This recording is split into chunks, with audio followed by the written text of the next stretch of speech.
Here's my message to Suns fans who are now back on the bandwagon after the Phoenix Suns pummeled the New Orleans Pelicans in New Orleans again. They now have the tiebreaker over the New Orleans Pelicans, if I'm not mistaken. Don't quote me on that. I know they beat them in New Orleans earlier in the year by 1,000,000 points. But this is just so classic Phoenix Suns. This is just classic Phoenix Suns. Get your hopes up just to drop you back down again. Here is my best advice that I can give to a Suns fan. Devin Booker is going for 50 currently against the New Orleans Pelicans, possibly more by the time this thing is recorded. Devin Booker is going to drop a 50-piece against New Orleans Pelicans. He owns the New Orleans Pelicans. Whether you're dating it back to the 2022 playoffs earlier in January, Devin Booker has just always had the New Orleans Pelicans number. Not sure why. Don't know if it dates all the way back to the Zion Williamson dunk at the end of the game to piss off everybody. But Devin Booker just owns that team. But here's my biggest advice to Suns fans. You should start treating the Phoenix Suns like we treat the Arizona Diamondbacks. We treat the Arizona Diamondbacks as if, oh man, they're fun to watch. They're talented. And we have no expectations. The Arizona Diamondbacks, we all just hope, make the playoffs and hopefully win a singular round. No expectations. It's exactly where it should be for the Arizona Diamondbacks. Just have fun with it. The Phoenix Suns are a roller coaster ride that just doesn't end. We are begrudgingly watching games. We are hate watching games because this team is so frustrating to watch. An SGA-less Oklahoma City Thunder team mollywops this team into next week. They sleepwalk through that game, a game in which they needed. And then the very next day, couple of days later, the Phoenix Suns pummel the Phoenix Suns pummel a couple of days later the New Orleans Pelicans. The Brandon Ingram-less New Orleans Pelicans. It just gets frustrating after a while. It does. It's hard for Suns fans alike to be able to watch the Suns team and just think night in and night out that they are going to continue to contribute.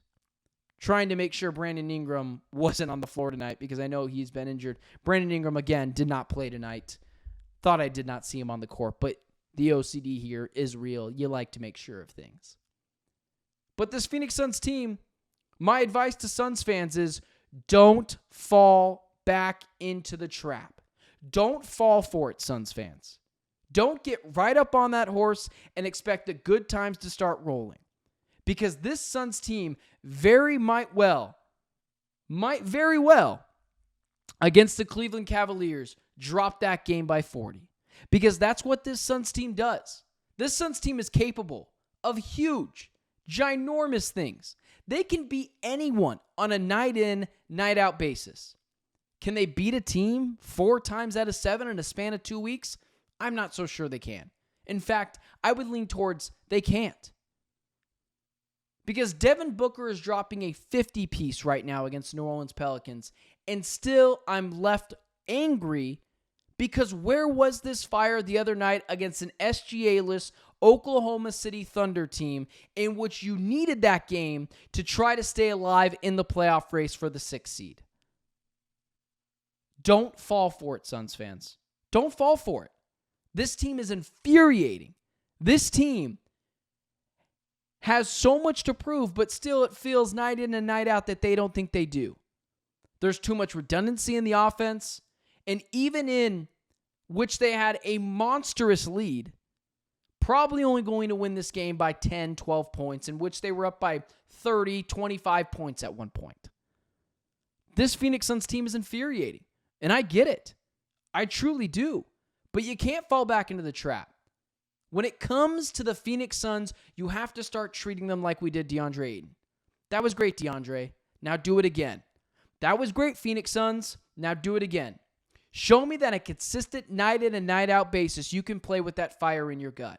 You can play like you could be eliminated from the playoffs. Because the Suns absolutely can go down this tough 10-0 stretch and beat every single team. But still, I feel like they'll end the stretch under 500 in the 10 teams that they're going to play, the 10 teams that they're already currently playing. I don't expect them to go 10-0. I expect them to go 3-7. Suns fans have to treat this team like they do DeAndre Ayton. That was cool. Do it again. Because this team has proven to us that they cannot consistently, on a night in and night out basis, play with real urgency and play with the fire in their gut. So it only makes sense for us Suns fans to treat them like DeAndre Ayton. That's cool. Do it again. Because we're not falling for it again. We're not falling for the big win against a competitive playoff team and then the very next night be let down when they play the Cleveland Cavaliers.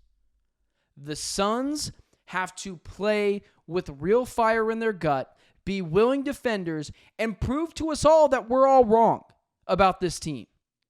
Because it's incredibly frustrating when they go into Ball Arena, spank the Denver Nuggets, a game in which everyone thought they were going to lose, then the next day lose to the Shai Gilgeous-Alexander-less Oklahoma City Thunder, and then pummel the 6th-seeded New Orleans Pelicans. Because it's just a roller coaster ride with this team.